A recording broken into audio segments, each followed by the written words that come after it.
ஐஸ்கிரீம்ல என்னடா டிஃபர் அப்படின்னு பார்த்தீங்கன்னா, எல்லாருக்குமே தெரியும் டிஃபர் இருக்குன்ட்டு. என்னன்னா ஒரு ப்ரைஸ்லயும், இன்னொன்னு குவான்டிட்டி அண்ட் குவாலிட்டி. இதில தான் நம்ம வந்து டிஃபர் பண்ண போறோம். என்னடா என்ன கம்பெனி எடுத்துட்டு வரப்போற அப்படின்னு கேட்டீங்கன்னா, எனக்கு பர்சனலா 3 கம்பெனி ரொம்ப பிடிக்கும். அந்த 3 கம்பெனில இதில தான் நான் டிஃபர் பண்ண போறேன். அந்த 3 கம்பெனி என்னன்னா, ஒண்ணு அருண் ஐஸ்கிரீம், இன்னொன்னு அமுல் ஐஸ்கிரீம், இன்னொன்னு குவர்னட்டோ ஐஸ்கிரீம். இந்த 3 ஐஸ்கிரீம்ல எந்த ஐஸ்கிரீம் பெஸ்ட் பிரைஸ்ல இருக்கு?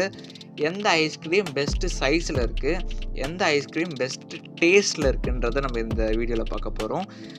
அதில எனக்கு பர்சனலா எனக்கு அமுல் ரொம்ப பிடிக்கும். அந்த அமுல்ல வந்து ப்ரைஸ்லயே வந்து ஸ்டார்ட்டிங் ப்ரைஸ்ல வந்து ₹30க்கு ஒரு கோன் விக்கிறாங்க. அந்த கோன்ல வந்து பெஸ்ட் ப்ரைஸாவும் இருக்கும், பெஸ்ட் டேஸ்ட்டாவும் இருக்கும். அந்த வகையில பார்த்தோம்னா, நம்ம அடுத்த வகையில எடுத்துக்கிட்டோம்னா, அருண் ஐஸ்கிரீம். அருண் ஐஸ்கிரீம்ல என்ன ஒரு டிஃபரெண்ட் பார்த்தீங்கன்னா, அவங்க ₹30க்கு சார்ஜ் பண்ணா, அந்த ₹30க்கு க்கான ஐஸ்கிரீம் அதில இருக்காது. ஏன்னா, அமுல இத கம்பேர் பண்ணும்போது அதோட சைஸே ரொம்ப கம்மி தான்.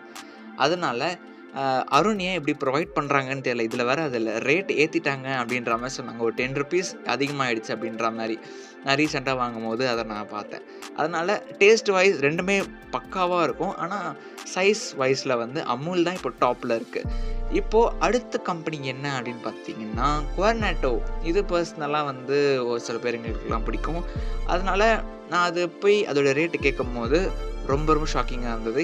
இந்த அமுலும், அருணையும் வந்து கம்பேர் பண்ணும்போது, இது ரொம்பவே கம்மி. ஒரு எப்படி சொல்ல ஒரு ₹6-7 கம்மியா இருந்தது. என்னன்னா, அ ஒரு பிரைஸ் பார்த்தீங்கன்னா ₹25, இன்னொரு பிரைஸ் பார்த்தீங்கன்னா ₹22. அது டிஃபர் பண்ணும்போது, வாவ்! நல்லாவே இருக்கே அப்படின்ற மாரி இருந்தது. ஆனா டேஸ்ட் வைஸ் ஓகே தான். அ ரொம்ப அமுல் அண்ட் அருண் அளவுக்குலாம் கிடையாது. ஓகே தான். ஆனா பெஸ்ட் பிரைஸ்க்கு இவங்க விக்கிறாங்க. இவங்க ப்ரொவைட் பண்றாங்க. அந்த வகையில ஓகே நம்ம இது கண்டிப்பா வாங்கலாம் அப்படின்னு நான் வாங்குனது வெண்ணிலா ஃப்ளேவர் வாங்குனேன். எனக்கு ரொம்ப பிடிக்குன்றதுனால. இதில வந்து ஓகே எல்லாத்துலயும் வந்து அந்த சாக்லேட்லாம் இருக்கும்ல மேல. அந்த மாரி எல்லாத்துலயுமே வந்து செம்மையாவும் இருந்தது. இதில எனக்கு பெஸ்ட் பிரைஸ்ன்னு பார்த்தீங்கன்னா, எனக்கு அந்த குவர்னட்டோ தான் எனக்கு ரொம்ப பிடிச்சிருந்தது. பெஸ்ட்டுன்னு பார்த்தீங்கன்னா. இப்போ டேஸ்ட் வாய்ஸ்ல பார்த்தீங்கன்னா, எனக்கு அமுல் தான். அமுல் தான் எனக்கு பெஸ்ட் டேஸ்ட்டுன்னு அப்படின்னு பார்த்தீங்கன்னா.